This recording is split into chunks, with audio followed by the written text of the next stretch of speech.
right, my friends, welcome to episode 198 of Prof and Dev Play Games. We are slowly inching toward 200. I am the professor at Prof Plays Games on Twitter. Over there is Anthony the Dev at Summer Speak. How's it going, man?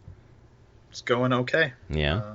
It's a first weekend after the end of the school year for my kids. So they're at home all the time, or you guys got from stuff now on, for them? they'll be home all the time. I mean, we have a couple summer things. Yeah. And then there's different camping trips, like where we split the kids. Right. There's the mama-daughter, mama-son trips, and the dada-daughter, dada-son stuff that we try to do. Right. So we split that, and then we have like 2 weeks of road trip and other stuff going on. And I mean, you could tell me if I'm wrong. We used to get typically about 10 weeks of summer, right? Yeah, it's 2.5 months. So yeah, stacks right. Yeah, like they'll be back in school. So that's like what, 8 weeks? Yeah. Ooh. So it's pretty and this is consistent. It's just a pretty short summer overall. Yeah, that feels short. So between all the 1 week of like summer camp thing they go to, and then our 2-week road trip, plus other things, like while they're home all the time, there's still plenty of stuff going on. And then your summer's kind of done pretty quickly. Yes, but it's here. Yeah. And started off with a bang with Games Done Quick. Yeah, we'll have to talk about that a little bit. It started today, right? Into it, yes. Was my kids got to watch 2 things today. Mario 2 and Minish Cap were going today? Yep. How were they? Really cool. Mario 2, God, I love that game. Yeah, it's good. But watching someone speedrun it in under 25 minutes, oh my god, it's insane. Crazy. Yeah. And they split between all the characters, which is the great part. Oh, nice. They at least use all the characters one time. Mm-hmm. But they mostly use Toad. They mostly use Toad? Yeah, not who I expected, but there's something about Toad's speed. Oh yeah, he's pretty Toad fast. Toad is holding a item over their head. Uh-huh. Goes super fast. Oh, interesting. And so it makes sense for a speedrunner. Like if the main way to get through a level is just the straight run through it. Yeah. Toad's the best. They used Princess for a skip. They used Luigi like 3 or 4 times for some pretty big skips, and then Mario 1 time because his jump is perfectly tight, the right height and timing to make a level super easy. I'm surprised using Luigi so much because his jump is fucking weird in that game. Oh, it's super weird. But then you watch them use it, and someone who's practiced it crazy, and you see all these crazy skips they do with it. Yeah. But man, that was fun to watch. And Minish Cap was like 2 hours, and I never played Minish Cap. Yeah, me so it was fun to watch that. My kids were really into it, and yeah, I love Games Done Quick. It's a really fun time. I haven't watched anything yet.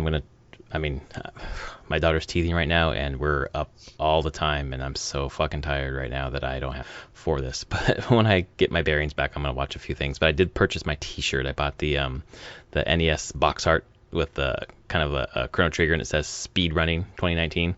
Okay. Looks pretty cool. What'd you get? You got a shirt, did you? Other one. With all the characters? No, I guess it might. I thought there was only 2. Oh, you got the ones like controllers. The controllers and the Roman numerals. Got it. Yeah, cool. Happy to buy a shirt that donates $5 to Doctors Without Borders. That's pretty cool. Because I buy T-shirts anyways. Donated. I saw while watching that Yeti's already donated $20,000. Dang. And who knows if they've done more. I only saw it. I wasn't watching all day, so maybe they've done more. They were already over $110,000 when I came downstairs to record. So that's cool. I'm gonna have to find some time to donate before the 30th. I think it runs till the 30th.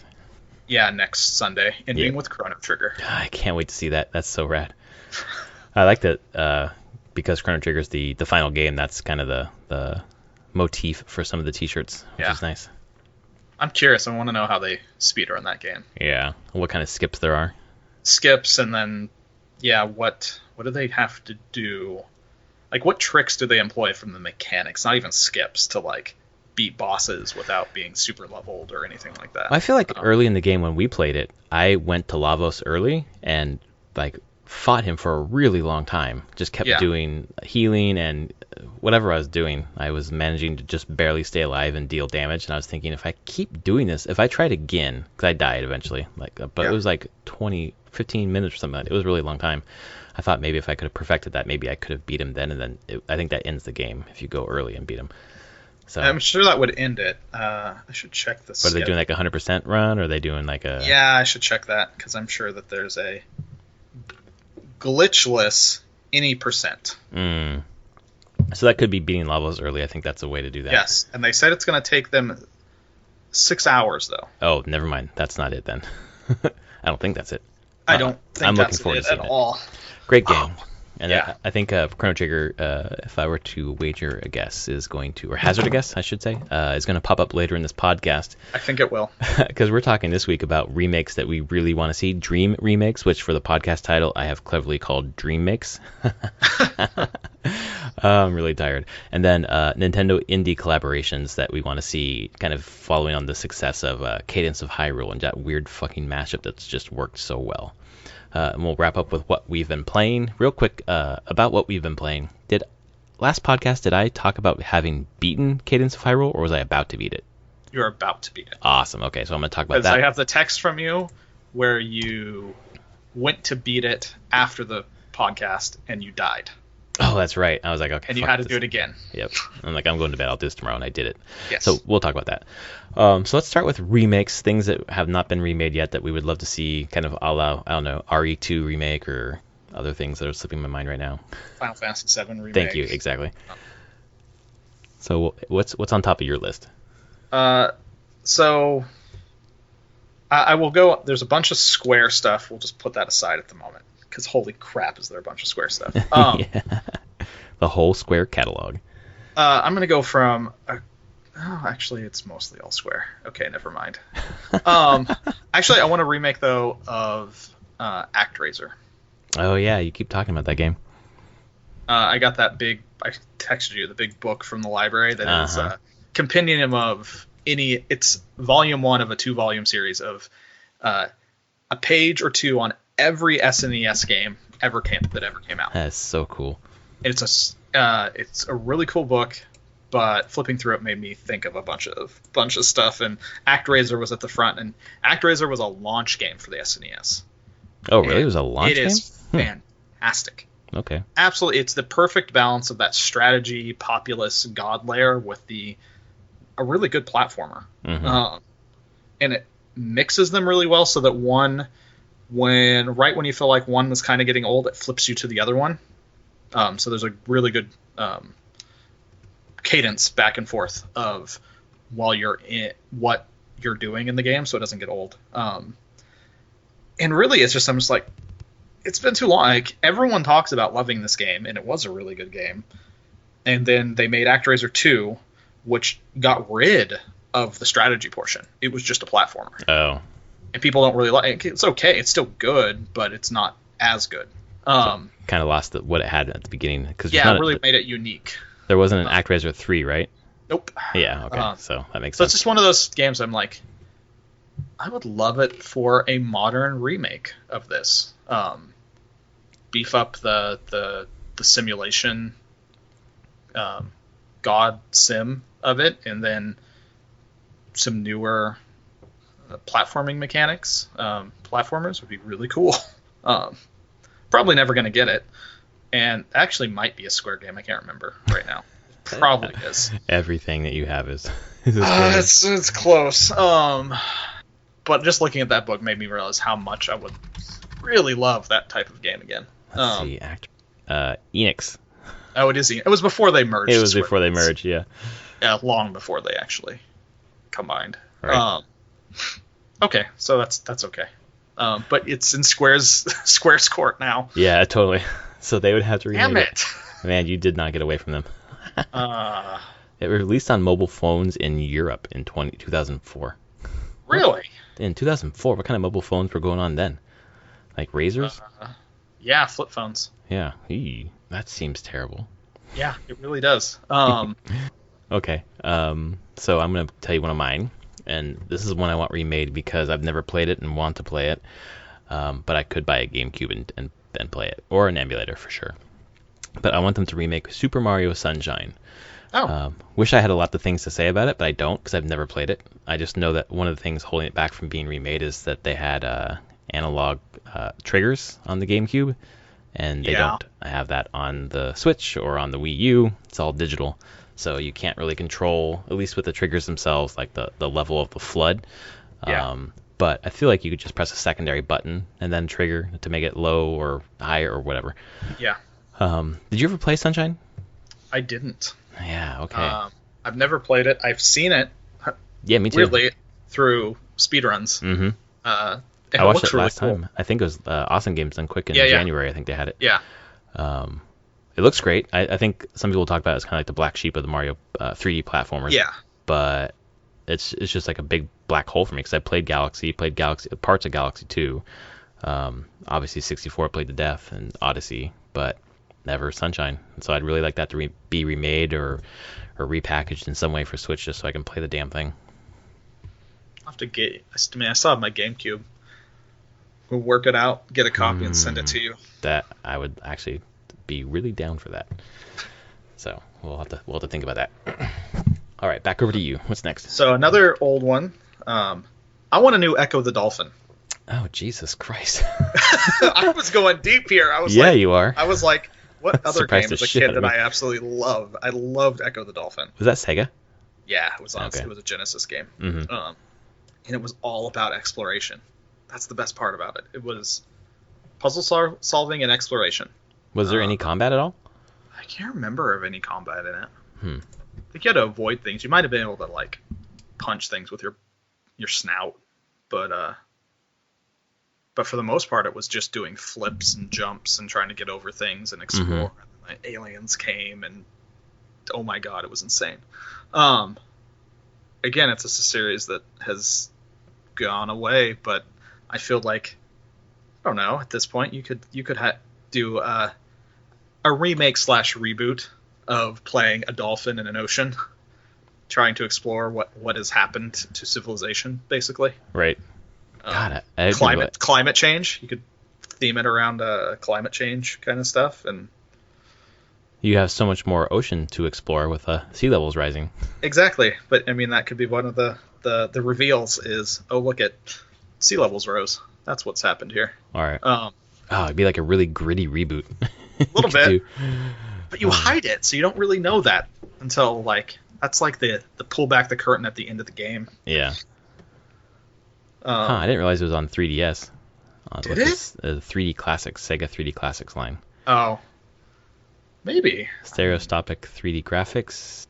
Yeah, you can get on 3DS right now. Interesting. Okay. Okay. If you want that hidden nostalgia, but that seemed like an interesting remake, something that's different from other things that are on the market. Yeah, that's the goal on that one. It's just I think it might have a spot on the market.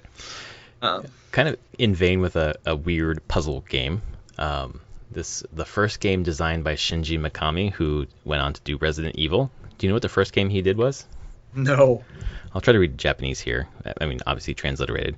Goofy to Makusu Kaizo Kujima no Dai Boken. Goof Troop. Seriously? Yeah, Goof Troop for the Super Nintendo, which is this puzzle game, like a top-down. Okay. Think like Zelda sprites almost. Goofy and the kid Max, and you each go screen by screen, moving blocks, picking things up, moving things so that you can advance to the next screen. And I just played the shit out of this game as a kid. I loved it so much. I didn't realize at the time that it was a pretty easy puzzle game. I don't think it's anything too difficult, so going back is pretty... it holds up, obviously, because it's just a top-down. It holds up like Zelda holds up in terms of moving screen to screen, moving things around. But I don't know, just I have nostalgia for this game, and it just has not come back. This is when they did this is a Capcom game, obviously a Disney IP. When Capcom did the Disney Afternoon Collection or whatever it was called, this was not on it. So it made me sad. So I'd love to see this come back in some way, because I thought it was pretty fun. I wonder if it's a rights issue.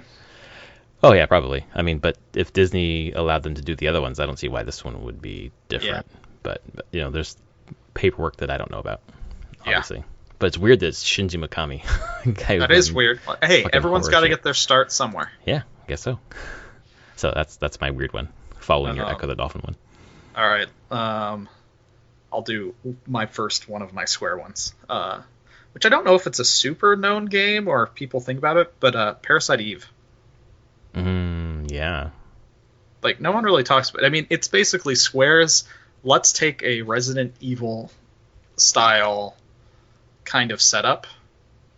Not setup as in story, but that kind of control style, and really merge it with more of an RPG, with ATB, and then like your shooting and guns and whatever you're doing have like a sphere radius that come out from you, so you have to hit things within that radius. But it was always marketed back then as a very cinematic game, because it was far more cinematic than any of the other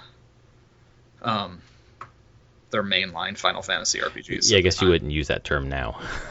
No, but they definitely pushed. That was like, if you look at watch the cutscenes from then and everything, they look bad by today's standard, but you can get the sense that they were going for something much more cinematic out of it. Right.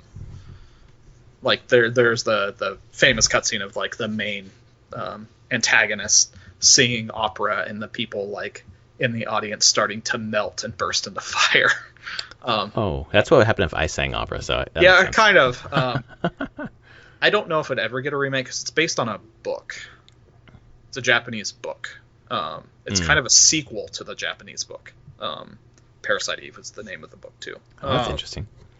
And there's a movie, a Parasite Eve movie, that is set to the book, not to the game. The game truly kind of acts as a reboot / sequel. That's interesting to have a cross-media sequel. But it's which makes me go, you probably won't ever see it because there's legal reasons and with the name and everything. But again, it's just one of those odd ones that in today's market would be a standout. It's just different than your normal RPG. It's got the female protagonist, which is cool, police officer in New York City. And I mean, it did get a sequel, which is very different as well. But yeah, I hold no hope that I'll ever see that one, but I would love it. I think that would be a fun one. Yeah, you said this is a Square game, right? Yeah. So when they're done remaking Final Fantasy VII and need something else to do, maybe they can hit that in 15 years. They won't. I don't know if anyone there even gives a damn about that game anymore. Yeah. I mean, there's so much to mine with Final Fantasy that's lucrative for them. It seems unlikely, but yeah. we're dreaming here. These are our DREAMakes. Director Takashi Takita. He was the director and scenario writer of Chrono Trigger. Hey, that is a great segue, because my next answer is probably on your list. They need to remake Chrono Trigger. Yes, they do. They need That's to on the list. like to remake. Okay, just to not up-res it, but like do new, like really nice sprites, like really like put some loving care into that. That would be great. Octopath, just Octopath it. Exactly. Octopath Traveler for that one for Final Fantasy VI, that'd be great. But also, having seen a lot more of Final Fantasy VII Remake in this E3, I started thinking, wow, it would be kind of cool and fucking weird if they did the same treatment for Chrono Trigger. And I don't know how they would do that, but I didn't know how they would do Final Fantasy VII in this way, and they did the ATB kind of meter build or whatever to kind of get your super... I think that would fit. Yeah. I would because fucking love because it. Even Chrono Trigger even fits that a little bit more because of the way that, I mean, it was still somewhat ATB, and then you wanted to have different party members that were also ready to go, so you could do combo attacks. Right. I feel like that system that they're showing for FF7 Remake could easily hit the same notes for Chrono Trigger. Yeah, that was the kind of thing that got stuck on, though, was the combo, the 2 and the 3 attacks and how that would work, which is... Just make sure each I mean, they showed it there, each party member is building their own ATB. Yeah. And whenever that you can spend those resources as team attacks if you want to. Man, I want that so bad. Even if we don't get that, obviously that's huge. But to get some sort of loving remake of Chrono Trigger for modern... Yeah. You wouldn't have to do much to it. Just make it look pretty. Even, I don't know, maybe just bring it to Switch. Fuck it, don't do anything to it. Just bring it to Switch. Although it's the same thing as I don't know. It's probably better playing on the DS because you have the dual screen thing, so you can manage your stuff on the second screen. But I would love to see Chrono Trigger brought forward in some way. What if, I mean, they did that, and I mean, remember we were playing the DS, the cutscenes they had in there. They're done by the Dragon, animated by the Dragon Ball guy. Right. God, what if they just really tried to make it look like that? The whole game? Yeah. Wow, that's cool. That would be. I mean, it's possible now. It's of course. More than possible to do an animated style like that, even if it was 3D and through use of like cell shaders and a bunch of stuff. Make like Guilty Gear. The new Guilty Gears are 3D and look like 2D. Right. There's part of me that's like, you could just go crazy. You could actually make it match the cutscenes that they had for the game. I think it's a good idea because you're still carrying forward some sense of like aesthetic from that original game, or not original game, but you know what came packaged on the 3DS at least, into a 3D setting. Of everything on my list, I want that the most. And there's something else on my list that I want super bad. So interesting. Yeah. So Chrono Trigger. Yeah, that's on my list. I would love to see that. Still kind of surprising how little Square does with Chrono Trigger after all these years. Wasn't it just Chrono Cross, and then they're like, "Fuck it, that's it, we're done." Yeah, we're done. Oh yeah, I think the dude that made it didn't want to keep making it, but but still, it's weird that they're not. It's such a beloved game. Yeah. That it's shocking that it hasn't got newer updates to it, or at least a remaster, like full-on remasters, if not a remake by this point, because it always shows up as like one of the best games ever made. Didn't always. they in the last year? Didn't they put it up on Steam and the fucking sprites were all messed up and how to fix that? Yeah. Okay. So they're still it's still in their mind. It's just a sprite version, like, and it's completely in their mind, and even from the E3 interview where they were talking, the president of Square, current, I don't remember his name, was saying that they're trying to get their entire back catalog available. Yeah. In some form, which I get, and it's totally, or at least, and that's great, and that's part of getting Chrono Trigger at least playable on PC, and knowing that, hey, look, it's always going to be available. It still could have some more going on. It could get a remake, and hopefully that means they'll do Chrono Cross too, because they need to get that one playable somewhere else. Please. Yeah, I feel like if that game alone, like if that game were on the PSX, the fucking mini that they made, I would have purchased it just so I could play it. Because I guess outside of emulation, I can't really play it anywhere. But I think Final Fantasy VIII gives me hope that that something's going to be coming eventually. I think it is. That's part of it. They're just working towards getting out those old. They haven't. They'll get them all updated. They've talked in that same interview that they have a internal team now focused on doing just this task of finding and getting the old games running again. So it's important to them as a company, and I would assume for shareholders and people would want them to, because people love these games. Right. It is just money for them if they can keep these games updated and available for purchase. Right. So. And just as a collector, it would be nice to have like the greatest games of all time all on my Switch, so I can just pop put them all on the Switch. Let's just do it. Port everything to Switch. So Chrono Trigger. What's next for you? For me, this is another Square one. I want a new Bushido Blade. Do you remember? Did you play a bunch of that? I never played Bushido Blade. Okay, I just remember playing a crap ton in high school. I just didn't know if you were there. And you know what? I'm sure I was there because I remember the game. I just don't remember playing it. The absolute ridiculous fighting game of get hit once, die. Right. Yeah, I actually have very clear memories of people playing it. That hasn't really. Again, it's just another one where I'm like, why not? This seems like a great time to have like that very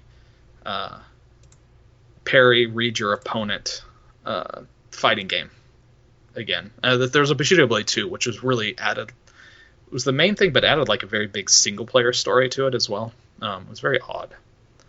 And throwing, and what did it have? It had different like throwing stars and stuff that were super annoying. Kind of undermined the game of being like, I have a broadsword and I have a katana.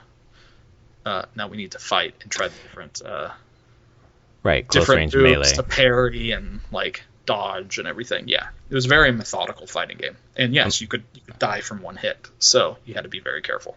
I'm looking at a video right now and definitely remember you playing this in your house. I don't think I played it, but thinking about our next topic when we get there about the remakes, thinking about Nidhogg developers taking on the Bushido Blade. Oh, that'd be cool. Reinvention would be funny because Yeah. Nidhogg's kind of the same thing. One hit and you're dead. Yep. Okay, so Bushido Blade for you. Next up for me is I would like to see Super Metroid redone. Oh. Like, just think about the remake for 2. Just do Yeah. the same thing for Super Metroid for the Switch. Thank you, not the 3DS. That has to happen, right? Has to. I feel like in terms of stopgaps before Metroid Prime 4, obviously Metroid Prime Trilogy, but why not make new sprite work for Super Metroid and put it on the Switch? I feel like that would sell like fucking crazy. Yeah. Although I think it would upset some people because it just looks so damn great. You know, the original. I mean, the sprite work for Super Metroid is incredible. But I thought the Metroid 2 remake was looked really well. It was really very good good as well. Yeah, and I could see that style move forward into Super Metroid pretty well, and still give across a lot of the same emotional and visual style. Right. So yeah, yes, please. I can only imagine that that's probably going to happen at some point. I don't see why Metroid not. 2 sold pretty well. I'm pretty sure it did. It did well for Nintendo. Yeah, I think it did well enough. It's reviewed successfully, and now and that's the 3DS. Put this out for the Switch. Right. Oh my god. Especially when people are not dying for, but really waiting for some Metroid content on the Switch, and that's obviously ways away. If Retro is just hiring an art director, either as a new person or to replace their old art director for this game. So I feel like it would do well. Let's just say that. All right, what's next for you? This will be my last one. Xenogears. Crazy square RPG, giant mecha, and the whole thing, and the weird take on religion. It's a pretty big critiques of religion, and was completely destroyed because they didn't have budget to finish the game. And so the second, I wouldn't say half of the game, but the final disc was pretty much just a lot of talking. Nothing else, and the story has come out years later that like they didn't have money. They were done. The company making it was just out of cash. So they had to tie it up. And so I would love to just see it remade and given its proper budgeted ending. They can keep the same beats and the same story. It's great, but do what was originally intended. And that, I mean, the people that made that went on to make Xenosaga and all those games. So it's the ones who are doing the Monolith Soft, right? Yeah, Xeno. Yeah, all the Xeno stuff was the same. Xenoblade Chronicles and stuff. Okay. Yeah, but it's not tied to Xenogears at all. Mm-hmm. I'm looking at the Wikipedia page for Xenogears, and it says this story incorporates themes of Jungian psychology, Freudian thought, and religious symbolism. It was created by Tetsuya Takahashi and his wife as a proposal for Final Fantasy VII. It was allowed to be developed as its own project instead, first as a sequel to Chrono Trigger, and then as a wholly original game. Correct. What? Yes. Sequel to Chrono Trigger? Yes, I could see that, but it's totally its own thing at that. Yeah, it became its own thing for sure. It got rewritten. Mm-hmm. But yeah, and finished that well. It's just too bad.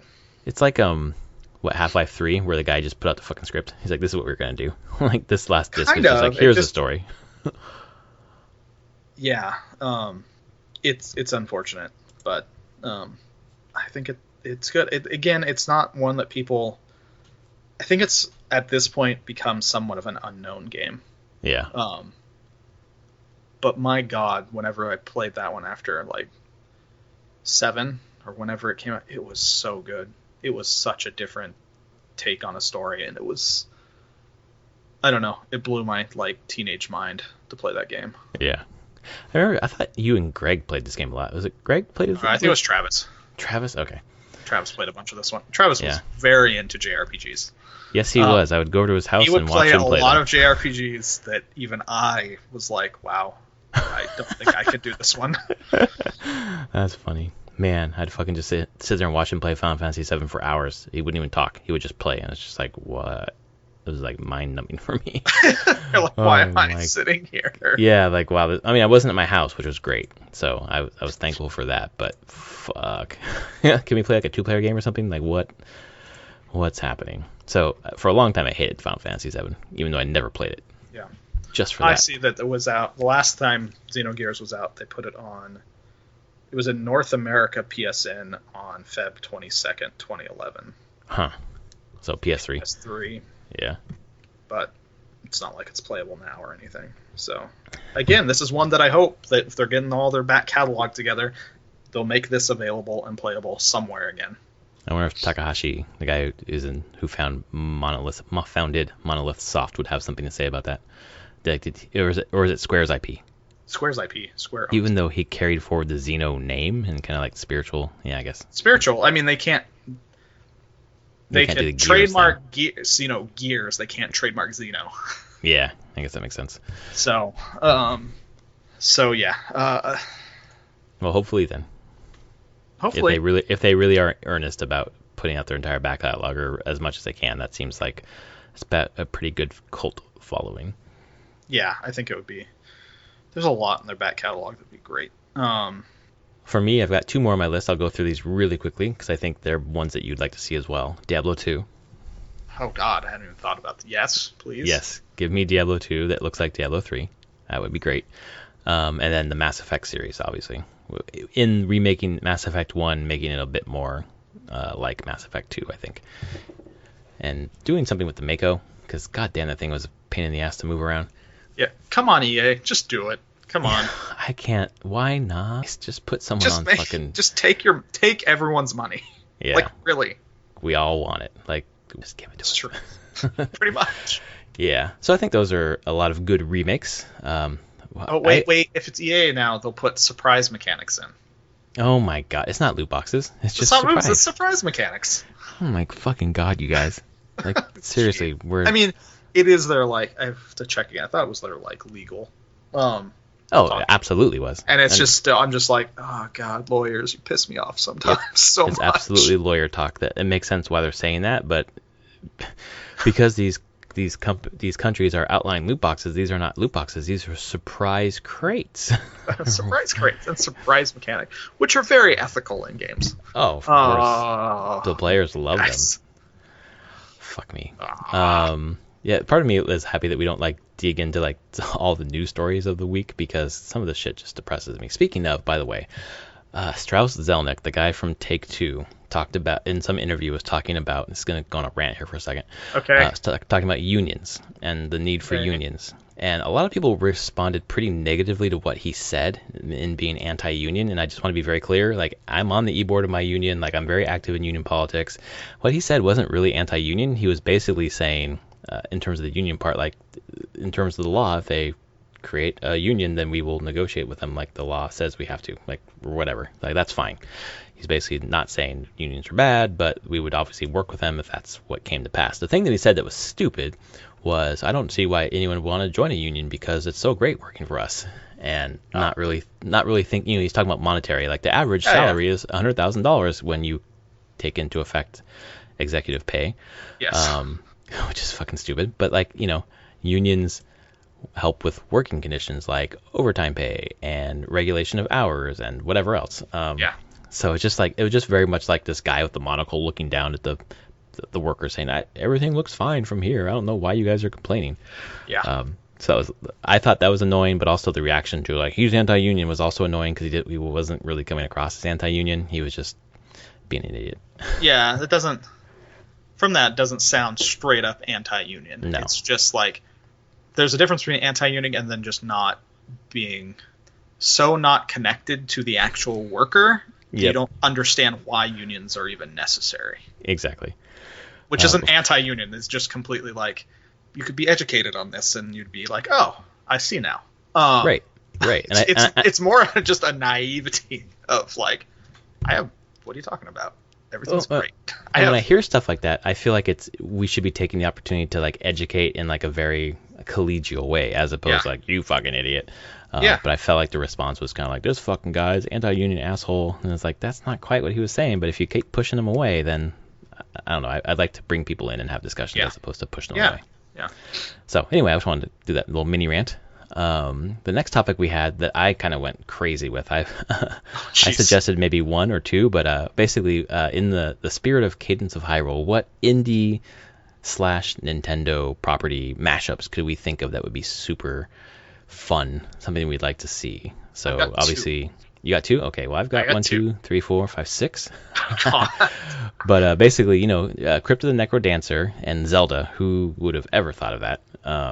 But that came to pass. I think you probably know this, but they wanted to do DLC for Crypt of the Necro Dancer with some sort of Zelda element, and they approached Nintendo with that idea, and then Nintendo basically came back and said, "How about you create a whole game with that idea?" And that's where that came about. That's crazy. So I'm thinking maybe now indies are like, maybe we should head over to Nintendo and say, hey, I've got this idea. Because they're being a little more liberal with their IP, which is turning out great, if this is any indication. So I will go first with two. I'll do two, and then you can do one. Okay. This is one that I really, really, really want to see. I don't know if you ever played Resogun, but it's the guys who... what's their fucking company called that they stopped doing arcade? They said arcade is dead. I didn't play Housemarque. Housemarque, thank you. Yes, Housemarque. So basically, Housemarque, Resogun plus Star Fox. I would love to see some sort of arcade. Oh, I know Resogun. I played Resogun. Yeah, it was a launch title-ish for PS4. Yeah, I think I own it. I'm pretty sure I own it. But you're basically flying around in kind of like this cylinder, I guess. Yeah, you're on the outside of a cylinder. Exactly right. So going back and forth, and it's a score multiplier trying to kill enemies and rescue people or whatever. And I feel like slapping the Star Fox skin on top of that would be pretty fun. So that's my first one. Let you do a barrel roll? Of course, you have to do a barrel roll. Yeah. you have to have the weird puppety characters. I feel like you could definitely add some sort of... Like, Resogun's great, but there's not a lot of personality to it. So adding that personality to it would be kind of bring both IPs up a level, in my view. Another one is super weird. Bithell Games, Subsurface Circular. I don't know if you played that game or you've probably seen it. Then Subsurface... What was the second one I played? Oh, I know what you're talking about. But it's basically just like visual novel. You're choosing responses, and it kind of changes the story a little bit. Thought the writing was really good. But I would like to see that with Metroid. I would love to see like a visual novel take on Metroid in the style of Subsurface Circular. So that's my fucking weird ass shit. You mentioned Bithell Games. Did you see that they're making a John Wick strategy game? I already pre-ordered it. Good. It looks amazing. Yeah, it does. It looks fucking great. Which I'm like, this is a licensed property game? Like, no way. This is intense. People were shitting on it, but as soon as it went on sale on Epic, I purchased it. I don't know. I see a lot of people just like, what the hell? Once they saw it in motion, are just like, holy shit. I think it looks great. Like a crazy tactics game. Almost makes me want to watch John Wick, which I've never done. I need to do that. Actually, I have not watched the John Wick series, but I've only heard good things about it. If you like dumb action movies, basically. Choreographed shootouts and fights, and Keanu Reeves being an absolute badass. That sounds pretty good. Yeah, I mean, they're like, don't go into it with like, this is going to be like Oscar-winning material here, but but it's everyone I've watched it, I know that said that's really fun. It's pretty gory, I believe. So maybe just me then, not the wife. Yeah, probably. So for me, this one's might be a cop out, but I'm just like, God damn it! If people can just get Nintendo's like, hey, we want people using our IPs, and can Chucklefish just make Advance Wars? Oh. Can they just go to Nintendo and say, hey, we want to make... Or Nintendo go to them and say, yeah, you don't have to make a fake Advance Wars. Just make the next Advance Wars. Yeah, I think that's a good idea. I mean, it should happen. It should. Nintendo's not doing it. So just give them the brand. Let them make an Advance Wars for the Switch. Go. Yeah, I feel like Wargroove is kind of like the proof of concept. Like, we can do it. Let's do it. Yeah, give us the reins, and we will make you something amazing. So that was one of the first things that popped to my head of. It just seems so logical, right? Like it's It not does. really a mashup, but it's like it's just a no-brainer. It's not even a mashup. It's just let them make the game that they want to make.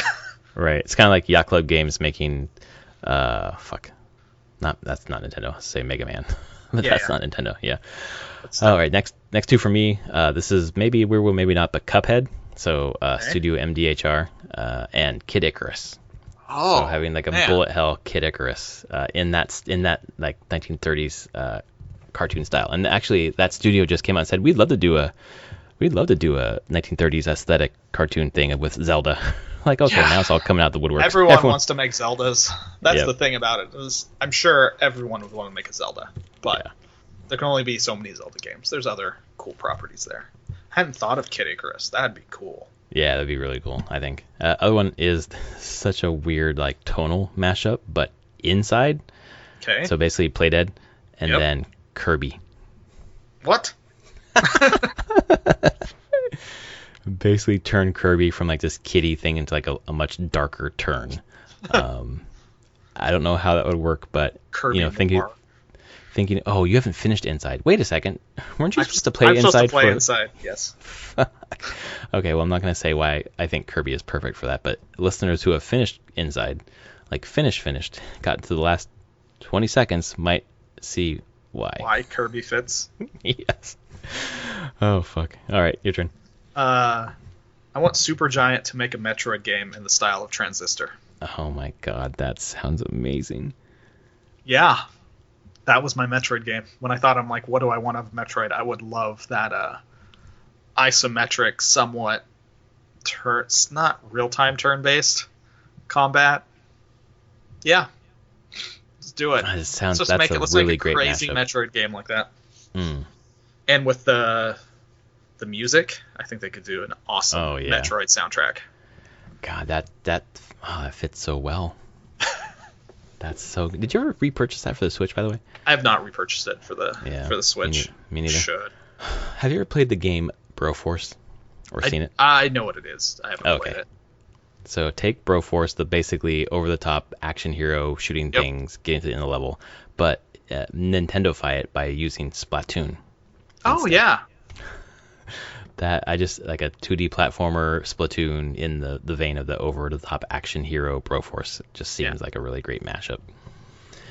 And then my last one, which is never ever going to happen because Nintendo does not have VR, but you ever play Elite Beat Agents? You mean Owendon? Yes, exactly. So you have played that, clearly. I've played both Owendons and Elite Beat Agents. I imported those goddamn games. Love them so much. So let's see if you like this mashup then. Mash that up with Beat Saber. Sold. Actually, that's what I've already had that. I'm like, God, could I just do Owendon with Beat Saber? Like, or I have to have my hands held up so I'm cheering people on. Mm-hmm. The Elite Beat Agents things in the U.S. was such an odd way to take it. Yeah. I mean, the Japanese one is weird. I mean, they're a male cheer squad helping people like do their homework and like do dishes. That's fucking weird. But it fits because that is a thing in Japanese culture and in like colleges and stuff. Mm-hmm. Like these small cheer squads. It just doesn't translate to the U.S. And so they do the like secret agent cheer squad thing. But yeah, which is weird too. I played probably the first 3 or 4 songs and I was like, this is weird. It is weird. But fun. Those Japanese ones are so good. Why don't we have a new one? It's been a long time. I don't know why. It has been a long time. You got a touchscreen on the Switch. Like, it seems like it'd fit pretty well. But also Nintendo has, at least this year, there's just so many things coming out that I don't know if there's room. So maybe in the future. But yeah, sitting down and thinking about those mashups now, I really want a lot of these because they just seem so fun. Maybe not the Inside Kirby. That's a pretty fucked up one, but the rest I think would be good. Maybe a little too dark for Nintendo there. Yeah, a little too dark. Some kid is like, oh, I love Kirby games. I'll play this. Oh, no. What is this? Oh. So let's move into what we've been playing and then wrap up the podcast. Why don't you start with what you've been playing? Because my list is huge. Mine is actually fairly small because I'm in this weird headspace with work where we were finishing up a big release. We spent a couple days this week just kind of wrapping that all up. not a release as in putting it out to people, but in our production schedule, what we consider a release of the game. But then after that, we are like, okay, wrap things up. We're going to do a week of game jam. Okay. To kind of clear our minds and just experiment and see what comes out of it. And weirdly, a game design I had, I think I found the document from like super long ago. I had just written a couple notes on this thing. And we went through like the team and we have a drive that has a bunch of documents in it of like, hey, here's a bunch of just ideas for games we might want to try or make prototypes for. This one bubbled to the top. I hadn't thought about it in many years. And it's a very... I don't want to really get into it because hopefully I could just show it at some point. Yeah. Not even a full release, just show once we get done with this week. But it's a very weirdly emotional game to me. Mm-hmm. So I've been in a very big headspace of like, I'm just writing a ton and doing stuff for this in probably the last half of the week. Oh, wow. I just need to get stuff out and down. Right. So like dialogue and like... it's not even... It's tone and the emotions, and there's a lot of important stuff in it. Not from like a big story-wise. It's very important from an emotional sense whenever I thought of the idea and what it ties into and where I was in my life during that time, what was going on. It's weird because I just hadn't thought of it. There's times when you make games because you think of mechanics. And then sometimes when you're just like, oh, there's this thing happening in my life and it sparks an idea and I want to kind of capture an emotional state. Wouldn't that be a cool idea? And yeah, I was really just surprised to see this one, the rest of the team, it just bubbled to the surface. They're like, oh, we really want to make that. So I've been prepping a lot of stuff for this starting tomorrow. So everyone has a bunch of stuff to work on. So we know what we're going to try to make in a week. Right. And in terms of the game jam, is it something that start to finish, there's a final product after a short amount of time? Or is it just like getting something? It's like what... I mean, that was part of what whenever we were going through the designs and which ones bubble to the really first bubble to the top, like they're like 5. And it was going through, I'm going like, what could we actually get done in a week? Yeah. What would be the week outcome of this? And so we have that vision already set, and I set it pretty strong of like, this is what I'd want to see in a week working on this. It'd be using Unreal. We're using Unreal still, but trying to go very fast. Just get a lot of stuff done. Again, it's mostly about hitting an emotional tone. It doesn't have to be a complete full game. It could be an on rails experience even. Right. Doesn't matter. Again, it's about showing giving a sense of what's happened before you start playing this demo and a sense of what would happen after you're done. And then what you felt while playing. So we'll see. So my head's just been in a very weird space of like, so why I haven't played a lot, because I've been spending a lot of time thinking about this and note-taking and diagrams and PowerPoints and just whatever I need to do to put my thoughts into meaningful concepts so that people can actually give feedback on them and then run with them. Yeah, actually figure out what to do with it. Yeah. And it's helpful that the owner of the company I work for is very locked in as well with the vision that I had for it, and it intrigues him a lot too. So it's just crazy to think of this thing that last time I messed with any of it was like 5 years ago. And like people are like, let's do that. Okay, I got to get back into that headspace a bit. All right. I guess that makes sense why you're not playing other things, because this is taking up a lot of your attention. It is taking up a lot of attention, and the game that I have been playing, which I've been saying the last few weeks, is still Path of Exile. That in-game is amazing. Like, super. The Atlas is incredible. Wow, like a game with really good in-game content. It has really good in-game content. And like I said it was like riffs on crack. It is like that, but it's much faster to do. On Atlas, there's just maps, and they're tiered. 1 through 5 is a tier, 6 through 10 is a tier, and then 11 through 15 is a tier, and they get harder. But you can't just get to the middle of the map. There's the 4 corners is where you start, and as you complete maps, you uncover more connections to use to get to different types of maps. and maps could be is mostly a tile set from the game, and they're quick. Like we're talking like 5 minutes to play a map, and maps drop while you play.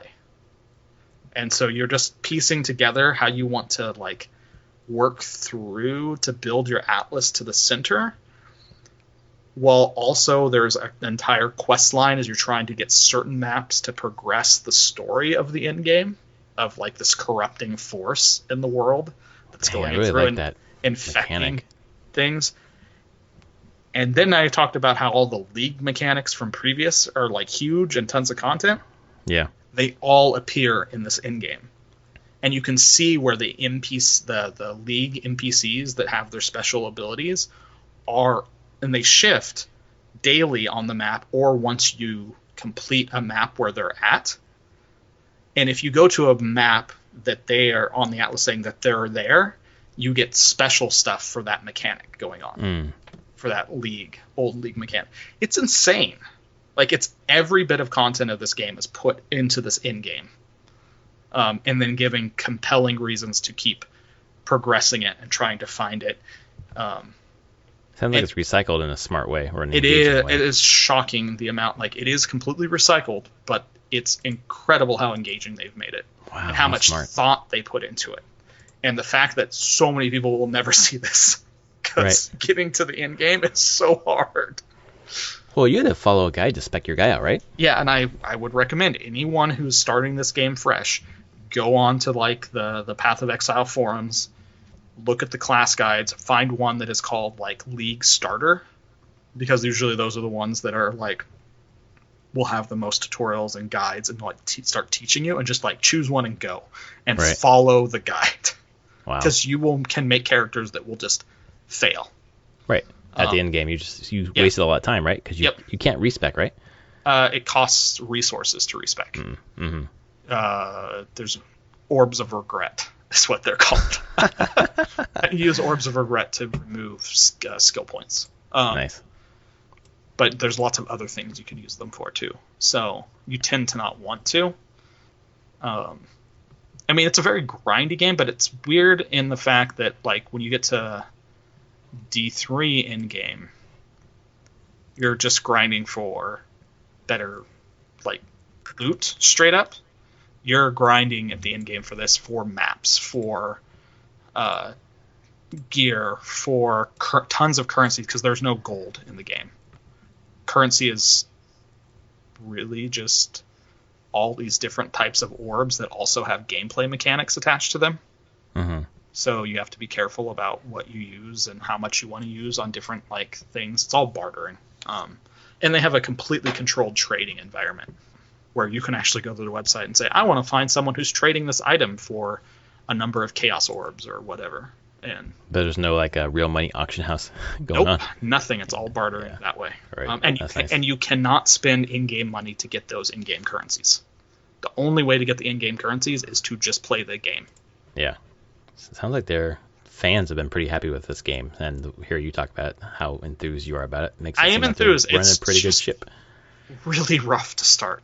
Yeah, that's what I keep hearing. Which is unfortunate, but God, that in-game, it is incredible the amount of work they've put into thinking through the in-game, and making it something people want to stick around for. Right. But now it's really made me see why I see people keep repeating league after league of this game. Because the Atlas changes every season / league. Like they reshuffle the entire thing. So what worked the previous league is probably not the same paths you're going to be taking the next one, and how you have to manage.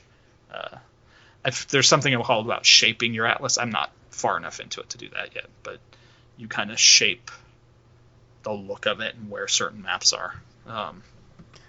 Sounds endlessly replayable, which it does. It has a ton of replayability for a free to play game. I mean, this could kind of just be your game, and I feel like you wouldn't be in the market for buying other games. Yeah, and there are streamers that I've watched for quite a while. They don't play it all the time, but every league they spend at least 2 weeks playing this game. And that's just what they're like, oh yeah, PoE has a new league coming out. Guess that's what I'm doing for a couple weeks. Unless they don't like the league mechanic. But either way, it's just one of those things where I finally understand why they keep coming back to it. Right. So yeah, I recommend it for anybody. I should try it on PS4. Yeah, it came out. I'm very curious how it plays last on PS4. there. Yeah. Because it was on Xbox for quite a while, and then it was delayed and delayed and delayed for PS4. Yeah, I'm very curious how it plays on console. I have it downloaded. I should play it. So that's what I've pretty much been playing whenever I've just wanted to take a break to spend like 10 or 15 minutes, just play like 2 maps, and then move on to doing the other stuff I need to be doing. Right. That's something easy to jump in and jump out of, right? Yep. Super easy. Cool. For me, I've had quite a bit of time. It's been nice. More early in the week than later in the week. Although yesterday I got some time in the afternoon to go to my favorite tea shop and play a game.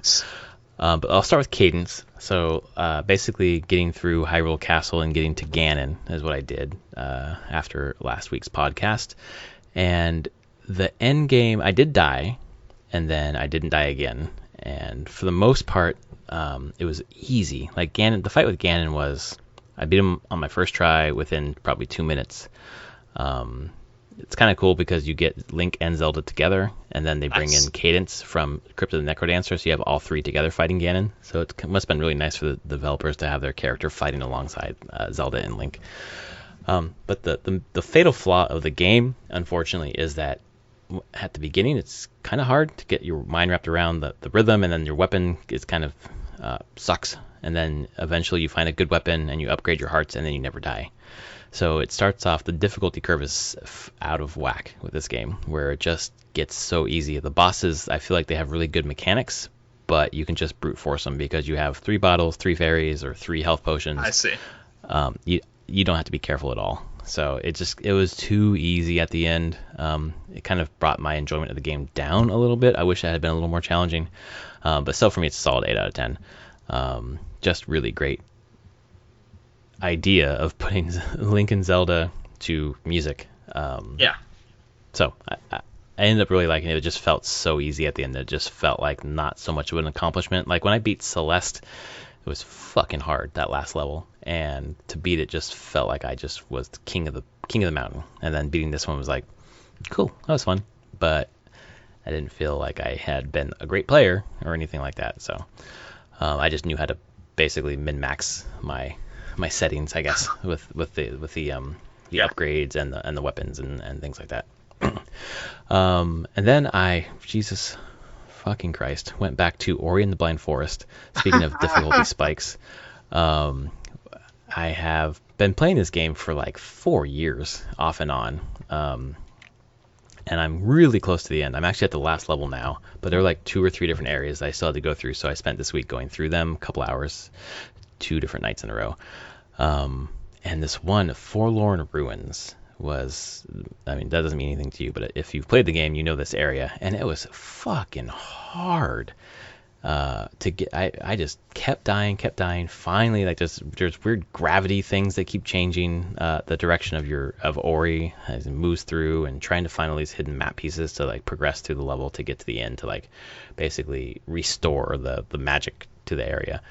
And then you go to Sorrow Pass, which is the penultimate area, just right before the last area, and it was easy as shit. It was so easy. So it was really weird to like advance where this was just so difficult and move to like the second to last area, and it was like a piece of cake, and then to move into the last area now, and it's just a fucking nightmare. It's Ori is Metroidvania platformer, right? Yeah. So this last area, there's no land that you can sit on. Like if you touch land, it basically burns your feet. So you have to keep jumping, you have to keep getting in the air, you have to keep bashing off of enemies' projectiles. So you basically jump up, hit Y, and you have this little arrow thing where you can kind of dance or like shoot through the projectiles of an enemy to propel yourself forward. And you're just basically propelling yourself forward over chasms and nothing and fire and flames to get to, you're finding like 6 or 7 different rooms and kind of doing the same thing in these rooms to beat the puzzle or whatever and kind of restore and stop the lava from flowing. So you're basically trying to get this mountain, this volcano to stop erupting or whatever and just stop the lava. So it's basically a lot of that. And I mean, I'm I've been so tired the last 3 days anyways, but just like the mental concentration to like not platform in a platforming game has been brutal. So I put it to the side, and I'll get back to it soon, probably next week when I'm had more sleep. Yeah. But overall, I really like Ori. I like the upgrade system. Just again, the difficulty doesn't seem right. It doesn't seem right to go from something super difficult, something super easy, to back to something like super, super, super difficult. It's so weird. I feel like it should be like building gradually as you go. And you want to use the skills that you've been gaining throughout the game, right? Actually, design-wise, typically you do want spikes of difficulty. You don't. Really? You don't want it to be flat constantly, like a flat increase. You do from a design, but you have to be careful on what those spikes are and how big they are. But you don't want it to just be a constant. I wouldn't call. You don't want a constant climb? No, you do not. Really? Why? Design-wise, people get bored with that and they get frustrated with it. You wanna spike up difficulty and then have it ease off a little bit, and then spike and ease, and you want it to go in spikes. It can always get harder in those spikes, but you need to have the spike with a little bit of an ease off. Okay. If it's a constant, like gradually always just getting harder, and you never have that little bit of respite, you will break flow really easily with players. Oh, interesting. I feel like they'll find it boring, because they know what's coming. They know what's coming. Because I feel like it kicked me out of flow. And that's possible. That's where the spike was probably way too hard. Like, yeah, I feel like it was way too low. Like that one that was the Forlorn Ruins was like I got into a flow once I figured out like everything that was going on, and it felt good. I was using a lot of different skills, but then the next one was just so straightforward that it just felt like way too low. So maybe that's actually probably the problem. Like it was too much of a rest. And then my problem with the last one, and to be fair, I haven't finished it. I'm not done yet, so maybe my opinion will change. But I feel like, I've built up so many different skills. Let's say I have like 6 or 7 different skills. In this area, I'm using 1, maybe 2. Yeah. And I just feel like it's not really showing the portfolio of my skills that I've gained throughout the game, if it is the end game. So I'll finish it hopefully this next week and report back. But, it's taken me a long time to beat it, so that probably says something. But it's been okay, and it's getting a little worse as I go. So, yeah. Another game I played real quickly is just Wargroove. Played another map. Nice. Just got back into it, and getting your head back into, for me, slowing down and being patient. Like I just want to like brute force and just like sweep my way across a map. And I'm at the one where you're in this castle or whatever, and you're like releasing prisoners, and then they join your party basically to like keep attacking the bad guys or whatever. I don't know if you remember that one. So I keep trying to like sweep ahead without kind of protecting my guys, and I keep getting wrecked. I know what you're talking about. Yeah, I need to slow down. Another one real quick, I didn't mention last week, but I purchased Gato Roboto on the Switch. I don't know if you heard about this game. I heard about it. Okay. So it's basically it's monochromatic. It's black and white. Looks like a Game Boy game in terms of the graphics. And you're a cat who gets basically a Varia suit. And you're playing Metroid as a cat. And it's straightforward but fun. And it's short. It's like a 4-hour game. I'm gravitating right now toward finishing games that I'm almost done with, or playing short games that I can beat quickly just to get some sort of sense of accomplishment and kind of get through my backlog a little bit. So that's been fun. And then the last one, which goes against everything I just said, I purchased Tales of Vesperia on Switch when it was on sale. Went to a tea shop yesterday and loaded it up. I wanted a story game, and I played 3.5 hours straight of this Tales game, and I really liked it. I don't know. I've never played this one, but you played other Tales games, though, right? I have played other Tales games. It's been a long time, so I'll be curious if you continue to play it. Maybe. Yeah, people keep talking about it's like one of the better stories. It's basically the blast. There's something called Blastia that's like this. Think of materia almost, I guess, from Final Fantasy VII, where it's like this gem that has power, and people use it for different things. Use it to power a barrier to like protect the town from monsters or whatever, or use it to purify your water, whatever. But basically, the barriers are failing, and Blastia is getting stolen, so you're on a trek to like find out what's happening. But the interaction of the characters is really good. Like it's just a lot of little small moments. Obviously, I think it's going to follow the trope of like, personal problems become like global problems or whatever. But it just the character design and building is fun. That sounds like every JRPG. It's exactly that's exactly where it's going to go. But I feel like the small writing is what's propelling it. And I turned on the Japanese voice acting, which is nice because I can read faster than Troy Baker can talk. So the English voice acting was driving me nuts because I can't. I just need to read it. Don't talk to me about it. I don't like voice acting in JRPGs very much. And that's it. I've been playing all of that this week, plus reading, plus writing, plus hanging out with my kid. I meant to ask, with all that, you didn't back Bloodstained, did you? I didn't, and I wish I did. Okay, because I know that it's out now, and I've seen people playing. Is it out on Switch yet? It's next week. Next week, okay. Yeah, everything this week, and then next week is Steam Switch. reviews have been amazing for it. Like people everything are just I've heard like, on podcasts, holy crap, this actually like landed as like a true the spiritual sequels to Castlevanias. Exactly. So, yeah, I've heard nothing but good things. It's $40, I think, is what it's going to be. I think it is. That's what it is on Steam. So yeah, I think it has a little bit of a discount right now on Steam. Oh yeah, it does. That's right. But I think it's a $40 game. Right. So that's fine. On my radar. Because you played Symphony of the Night. I have played Symphony of the Night a long time ago. Yeah. Okay. But yeah. But made me realize. I think it's tomorrow at Games Done Quickly. Is Castlevania block. Oh, nice. And it's Castlevania, Bloodstained, Curse of the Moon. Oh god, that game's really good. And then Symphony of the Night, and then Portrait of Ruin. Oh, nice. But I mean that's going from about 9:30 in the morning to just after lunch. It's like big 3-hour block of Castlevania stuff. But it's funny to see Bloodstained, Curse of the Moon in there right then already. Yeah, I feel like it's been out for a few months. Well, longer than that. Has it? It came out last year. Oh, did it? Okay. I think it was fall last year. Okay. So that would make sense because it's a pretty short game. And like the way that you could speedrun that game, they said I they'll would do love it to see in 28 minutes. Holy shit! Any percent no out of bounds. Okay.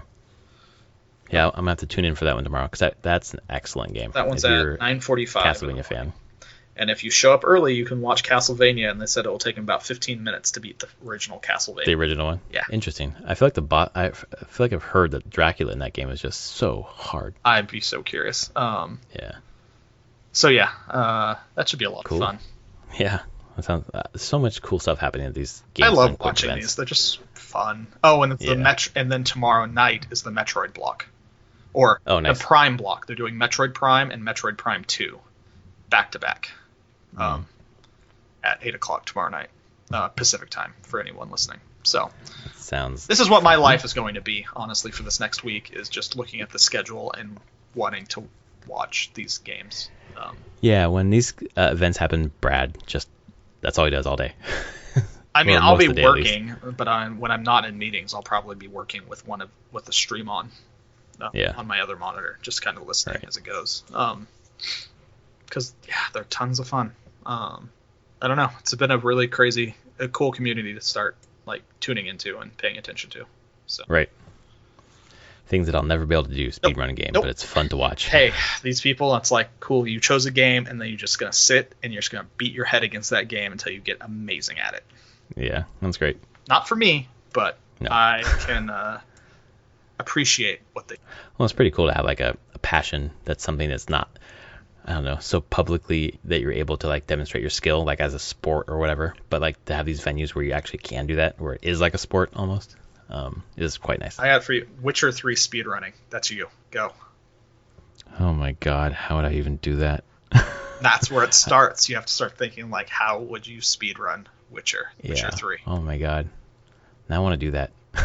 I'm gonna put some thought into that at least to see what path you would take and how you would do. Jesus Christ, how would you do that? Cool. That's a good thing to think about. Maybe on Switch. There you go. All right, my friends. That's been episode 198 of Prof and Dev Play Games. Again, if you like our podcast, please rate us on your podcast service of choice. And we also are on Patreon at Prof and Dev Play Games. Just search there, and $5 a month gets you to choose a topic for one of our shows. We appreciate the support of all of our backers and everyone who's rating us. We appreciate that, and we will be back next week for the episode before 200, which is, if you know math, 199. Crazy. See you then. Later.